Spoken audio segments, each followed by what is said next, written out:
For the anti-hero in Martin Campbell's Casino Royale, 9/11 was a recent headline, something M brings up in casual conversation because it happened just 5 years prior to the events of the film. The James Bond we meet in IO Interactive's 007 First Light, however, would have been about 1 year old, a toddler at most, when the World Trade Center fell. I say this not because 9/11 holds some grand significance in Bond's world or mine, though MI6 spends a lot of time talking about terrorism and doing their best to stop it. It's simply the starting gun that marked the dawn of the 21st century, and it's a little strange to have a Bond with no memory of that surreal, televised day in history. Instead, Patrick Gibson's Bond is one who casually makes use of the cryptocurrency market or relies on a quantum AI to achieve his objectives.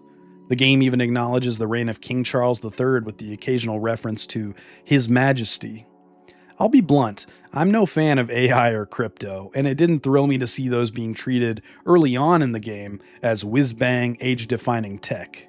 This is a series where Bond himself might employ a laser watch, or jetpack, or an amphibious car, while technologies like gene therapy and orbital weapons are typically reserved for the villains in this globe-spanning drama.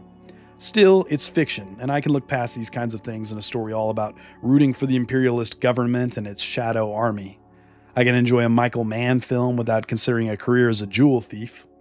And James Bond works on a similar frequency, now more a figure of myth. Author Ian Fleming died more than 6 decades ago, than any sort of direct commentary on the merits of Western espionage. Boys and their toys, as Jimbo puts it. If you want to unlock a deeper understanding of 007 as a character, you could do worse than a critical viewing of Casino Royale or Daniel Craig's 5-film run in general, though a quicker, simpler route might be a close reading of Gladys Knight's excellent 1989 title track, License to Kill. Like the movie, it refers to Bond's carte blanche authority to dispatch legitimate threats standing between his and MI6's counterterrorism mission, and the lyrics are simple enough. But 007's never-ending war for peace has an interior component too, and when Knight sings about going for the heart, she's also critiquing and exploring the character's murky relationship with women, with love, romance, sex, and tragedy. Because Bond is, in so many ways, both good and sinister, an avatar for our larger cultural understanding of masculinity. And thankfully, our concept of masculine identity has evolved quite a bit since the grim days of 1964's Goldfinger. I'm no purist when it comes to matters of canon. The Hannibal Lecter in Thomas Harris's novel Red Dragon is not Brian Cox's Lector in Manhunter. The Anthony Hopkins version of the killer seen in Silence of the Lambs is its own separate incarnation. And Mads Mikkelsen's eponymous Hannibal is yet another fresh, unique take on that mythology, designed and scripted for a third artistic medium. In a symbolic sense, the character of James Bond has died many deaths, slain and then reborn in the context of a given story, but also, in the literal sense, reimagined or resurrected through the work of various screenwriters, directors, and actors. Great myths get retold and repurposed. Gibson's Gen Z Bond is a charming new 00 to be sure, with countless layers of animation, art, performance, writing, and so on, working in harmony to make you believe in this version of the character the same way you buy a Brosnan, Connery, or Dalton in a tailored suit. But where so many of the James Bond games of the past sought to emulate the movie's interpretations of the character, IO Interactive's First Light presents a wholly new James Bond, not just for a new age bracket, but for the medium of video games. Thanks to the Daniel Craig era, I think a lot of Zoomers do care about Fleming's world-famous spy. But the people who see movies at the theater aren't always the same ones playing games or delving into the history of classic films, and the generation that grew up playing split-screen deathmatch and GoldenEye isn't getting any younger. It makes sense then that the game's developers could see an origin story with a fresh-faced 26-year-old James as the safe bet. It's more interesting than it sounds on paper, and they've succeeded in crafting the character as a video game protagonist first and foremost. Forcing the player to go through hours of training as a total novice in the world of spycraft does give you a sense that Bond's accomplishments are somehow yours. But when you open with such a grounded approach, the more spectacular sequences test the limits of your belief. It starts off feeling like Hitman or Splinter Cell Conviction naturally, but it can also turn into Arkham Knight or Rise of the Tomb Raider at the drop of a hat.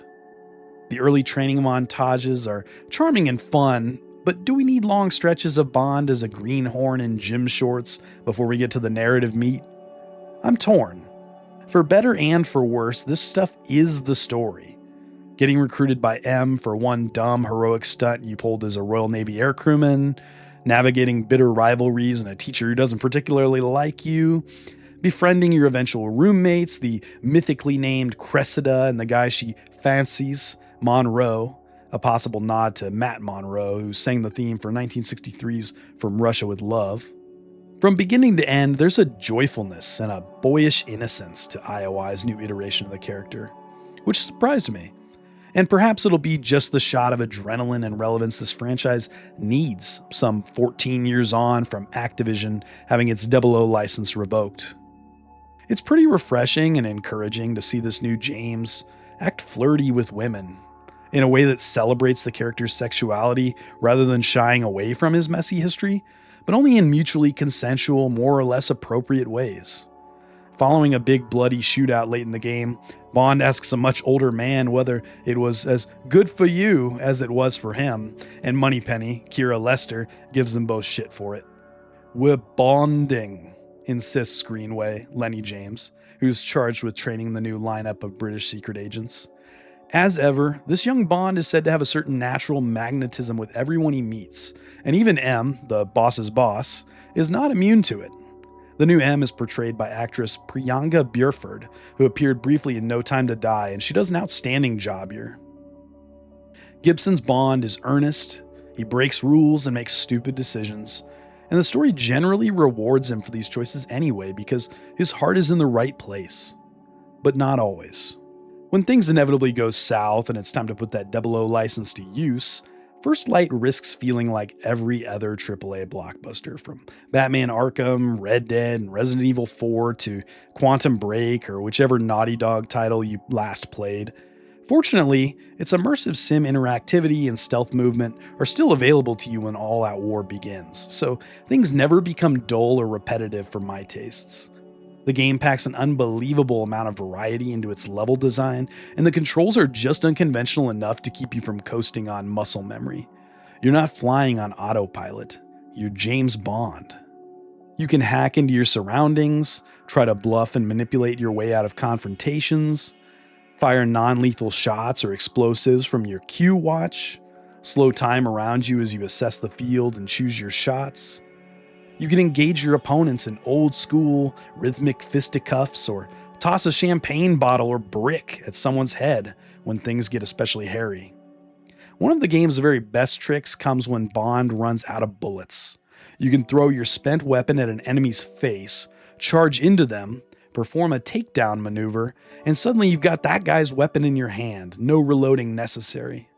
IO Interactive's 007 is undeniably at its best when it slows things down and remembers that espionage can often be boring. But James Bond and the mythical underworld he inhabits, with its sometimes quaint, sometimes sci-fi Cold War trappings, almost never is. There's a lot of colonialist baggage here, the images of torture and death you invariably find in a Bond film, and the specters of chemical warfare and other would-be Armageddons. But there's a Zen-like wisdom as well.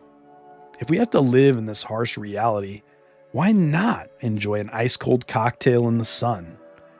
Why not make love to a beautiful stranger in paradise while you can?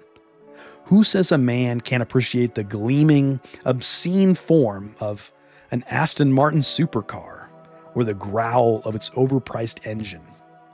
These are hedonistic fantasies, true, but this one, like the Craig pentalogy, goes far deeper. The environments here, and particularly the vast interiors, ooze with care and intention, many of them cast from the same black, gold, and occasionally red palette. It's color graded and lit like a film, recalling the heightened mood of Roger Deakins' compositions in Skyfall again and again.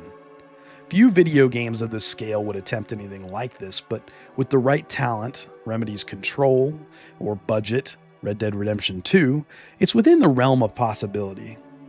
We've been starved for a good, meaty spy game, as I was reminded during the parts of Call of Duty Black Ops Cold War that weren't awful, And it's nice to be able to luxuriate in MI6 headquarters, this or that gala event, or even some billionaire's high-tech corpo fortress. MI6 also has an underground network of tunnels, prison cells, and offices Moneypenny refers to as the null space. And the devs pull a lot of the Bond as Odysseus threads from Skyfall and No Time to Die into this story. He's a guy who fights his share of cyclopes, he wears an Omega Seamaster watch, he was in the Navy, and he spends a fair bit of time in Hades. Death is his stock in trade. In First Light, he puts out one foe's eye and slays another with a trident. There's such a wealth of memorable characters here that it's a shame we don't spend more time with them. Rocker Lenny Kravitz in the role of Bauma the Pirate King, Northwest Africa's answer to Immortan Joe, Jessica Rhodes' Cressida Bright, and Raquel Cipriano's character, whose first name might hold some significance for longtime Bond fans. But the story takes care not to overstay its welcome. My first playthrough took 17 hours, and I'm eager to revisit each and every one of the game's locations in the near future.